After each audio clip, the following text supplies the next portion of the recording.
All right, so continuing on with R.4, we're going to talk about the special patterns for factoring. So these are in your book if you're following along on R.4 in the green boxes. So these are all of our special patterns. So if you want to pause and write all these down, we've got the difference of squares, which says, and we did this in the reverse on the last section, you might have noticed in R3, they took it from this side, multiplied it to get over here. So now we're just doing it in reverse. And again, sometimes we do algebra, we simplify it by factoring, sometimes we simplify it by multiplying. So we do both directions on these, and depends on what we're trying to do, the problem is asking us to do. So we need to be able to go both ways with this. So notice that if you have the difference of squares, something squared minus something squared, it always factors into the sum and difference of those two terms. I'm going to do an example of that. If we have, let's say, 4x squared minus 9, both of those are perfect squares, so we can find their square roots, which would be 2x and 3, and then write it once with a plus, write those once with a minus. So it becomes a sum and difference of their roots. Let's do that one more time. Let's say we have 49x squared minus 81y squared. Both of those are perfect squares. Again, the difference, it has to be minus. Difference of squares is the sum and difference of their roots. So the root here would be 7x and 9y. We write it once with a plus, once with a minus. Okay, so that's the quick way to factor those. The next two are our cube patterns. They're kind of a long pattern. We don't use these quite as often. We do this a lot, but the difference in sum of cubes, it just comes up every now and then. So just know where to refer back to this in your notes. So the difference of cubes, if you have something cubed minus something cubed, sort of like difference of squares, only they're perfect cubes.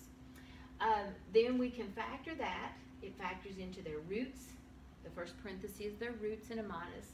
Then square the first root, times these two roots together with the opposite sign, and square the last root. And then it doesn't factor any further if you're wondering. It doesn't go further. All right, so let's see an example of that. Let's say we had x cubed minus 27. Both of these are perfect cubes.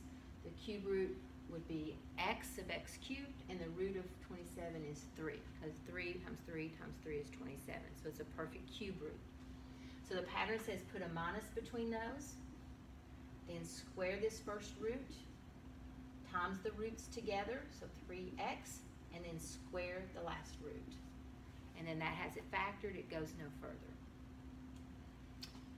Another example, 64 is a perfect cube, so let's say 64x cubed minus, what's another root? 8. 8's a perfect cube. We would do the roots, 4x, and the root of 8 is 2. Again, 4 times 4 times 4 is 64. 2 times 2 times 2 is 8. So those are roots. So the pattern says take the roots, then square this root, square both parts of it, times these two together with the opposite sign, so that's 8x, and square the last root. And then you should be able to check that and verify if you multiplied all that back together, it should get you back to your original. This pattern also works with the sum of cubes. So you can do difference or sum. Unlike with squares, you can only do the difference of squares, but you can do sum and difference of cubes. So let's do a sum of cubes. It's almost the same pattern, just a little change up on the signs.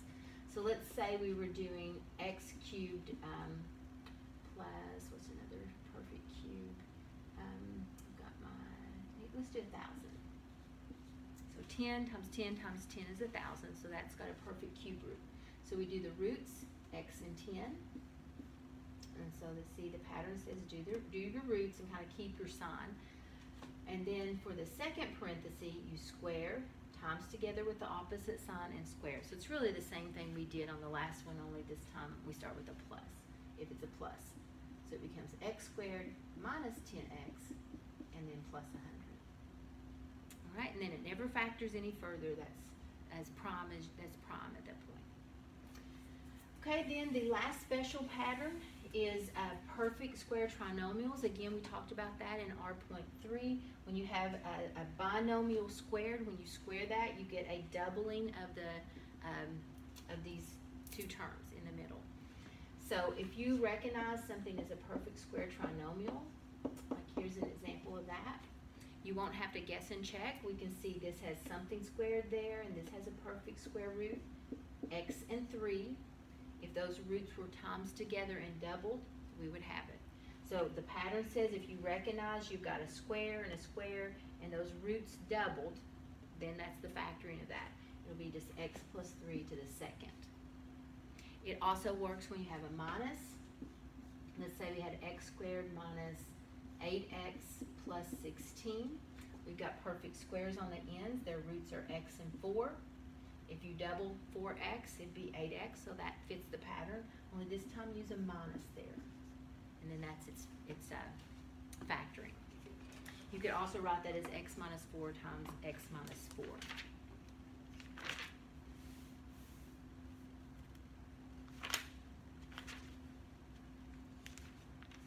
All right, so let me give you a practice problem if you'd like to try some of these. We've got time on this video segment for some examples.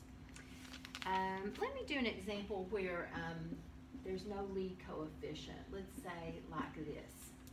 Now this trinomial, well, let me give you just a minute. You might just want to pause the video and let me give you, and you can do this in all of my lectures whenever I put an example on the board. If you want to pause it, try to do it on your own, and then I'll work it out. So feel free to do that at this point. And I'm going to go ahead and work it.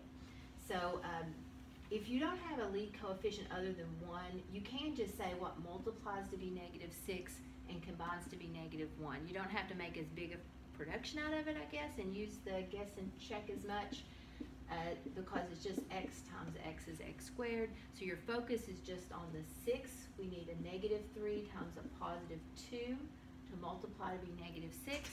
Then your inner and your outer do combine to give you the negative 1x. So those are a little easier to foresee if you just have a 1x squared. And so I don't know how much experience you have with the factoring the trinomials. If you've mainly just done those, you might have in your mind that I just have to multiply to be that and add to be that. But just be cautious. If there's a lead coefficient other than 1, then all bets are off. You can't just usually do those off the top of your head.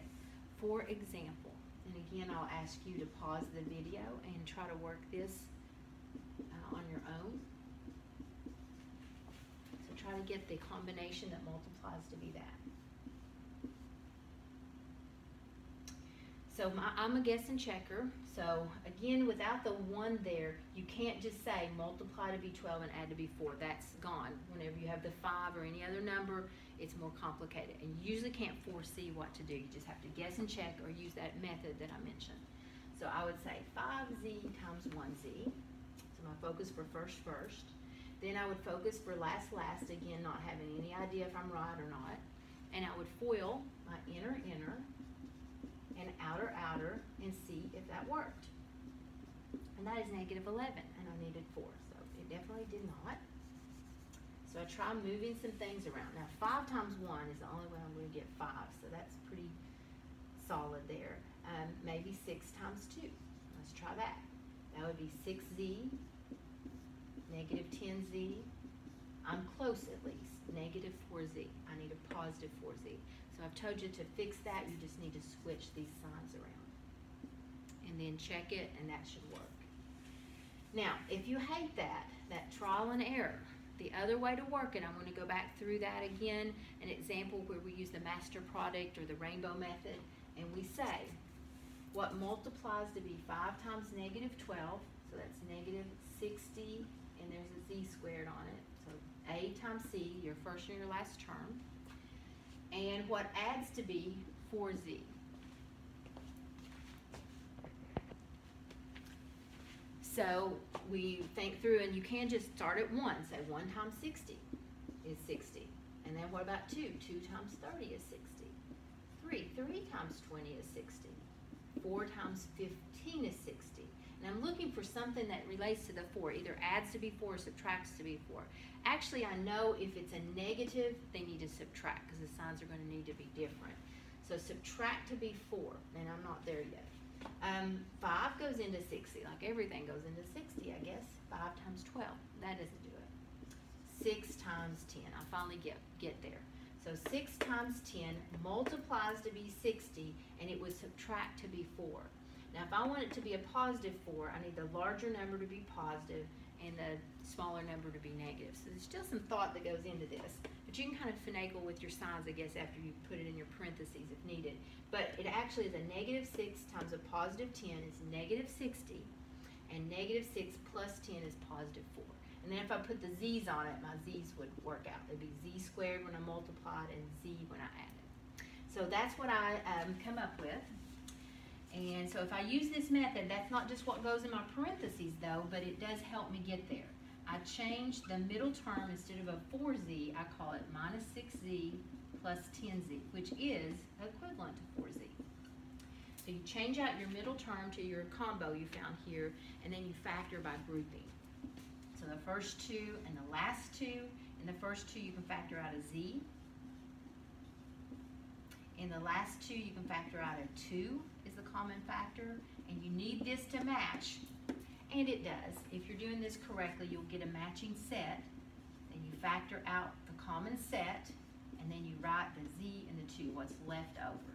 And then you should FOIL that, double check, but that will always get you there. That's a method to work through that is not guessing and checking.